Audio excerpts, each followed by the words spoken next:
Maka timbullah kelaparan di negeri itu. Ini bukan kelaparan yang pertama yang telah terjadi dalam zaman Abraham.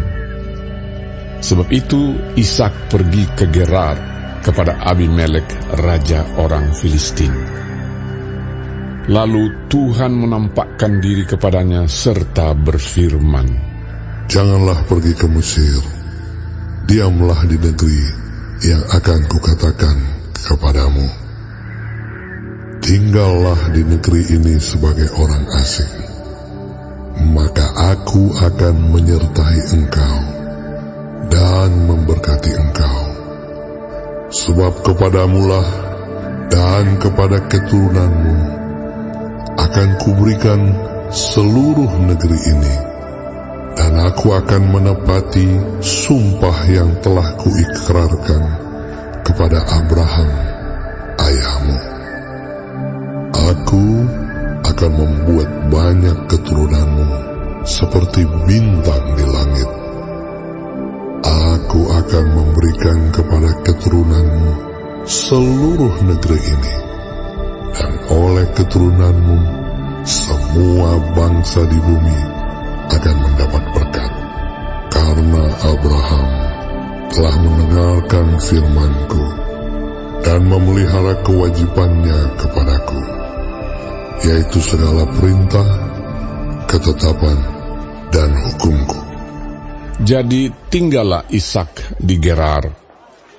Ketika orang-orang di tempat itu bertanya tentang istrinya, berkatalah ia, "Dia saudaraku." Sebab ia takut mengatakan, "Iya, istriku."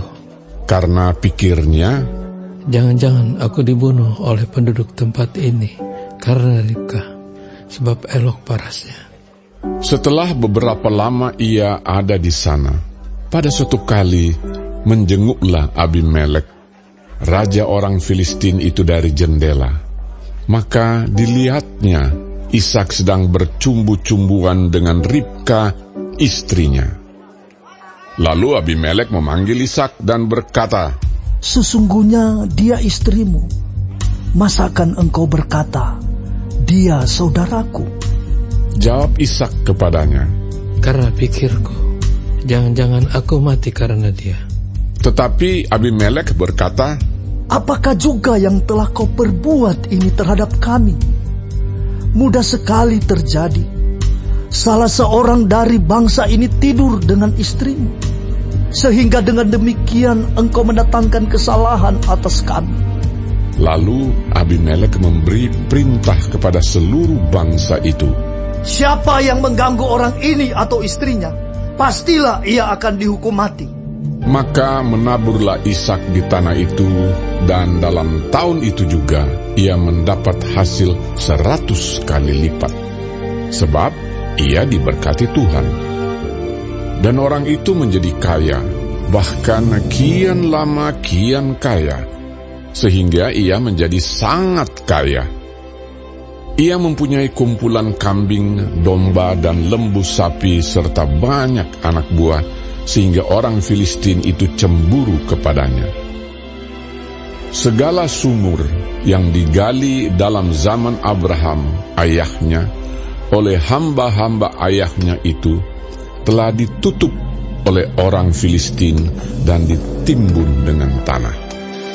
Lalu kata Abimelek kepada Ishak, "Pergilah dari tengah-tengah kami, sebab engkau telah menjadi jauh lebih berkuasa daripada kami." Jadi pergilah Ishak dari situ, dan berkemahlah ia di lembah Gerar, dan ia menetap di situ. Kemudian Ishak menggali kembali sumur-sumur yang digali dalam zaman Abraham, ayahnya, dan yang telah ditutup oleh orang Filistin sesudah Abraham mati.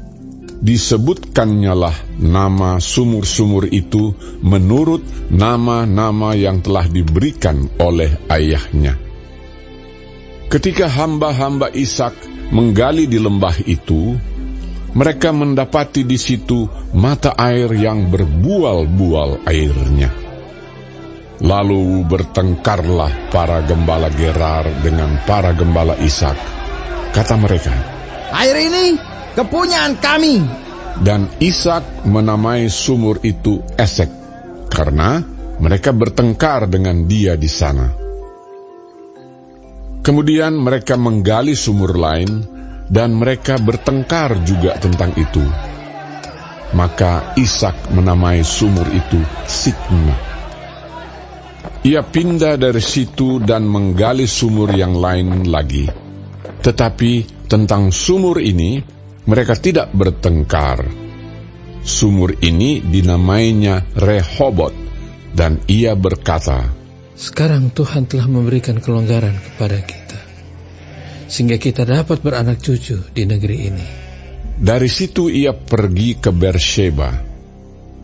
Lalu pada malam itu Tuhan menampakkan diri kepadanya serta berfirman, Akulah Allah ayahmu Abraham. Janganlah takut, sebab aku menyertai engkau.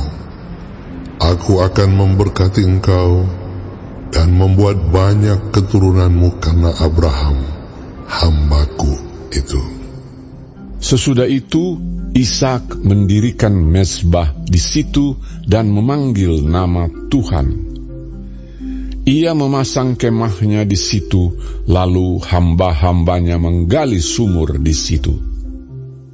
Datanglah Abimelek dari Gerar mendapatkannya, bersama-sama dengan Ahuzat, sahabatnya, dan Pikhol, kepala pasukannya. Tetapi kata Ishak kepada mereka, Mengapa kamu datang mendapatkan aku? Bukankah kamu benci kepadaku dan telah menyuruh aku keluar dari tanahmu? Jawab mereka, Kami telah melihat sendiri bahwa Tuhan menyertai engkau. Sebab itu kami berkata, Baiklah, kita mengadakan sumpah setia antara kami dan engkau.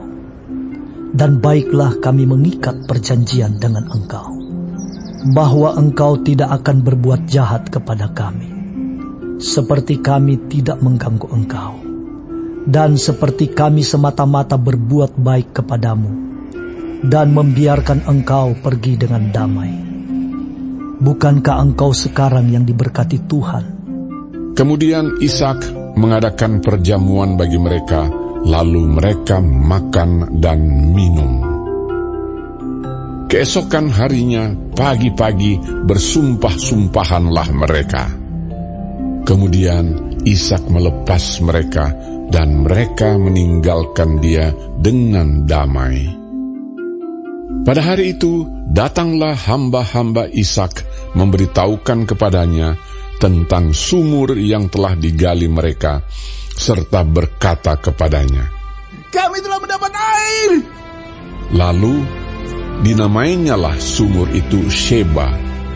Sebab itu nama kota itu adalah Beersheba sampai sekarang. Ketika Esau telah berumur 40 tahun, ia mengambil Yudit, anak Beeri orang Het, dan Basmat, anak Elon orang Het, menjadi istrinya.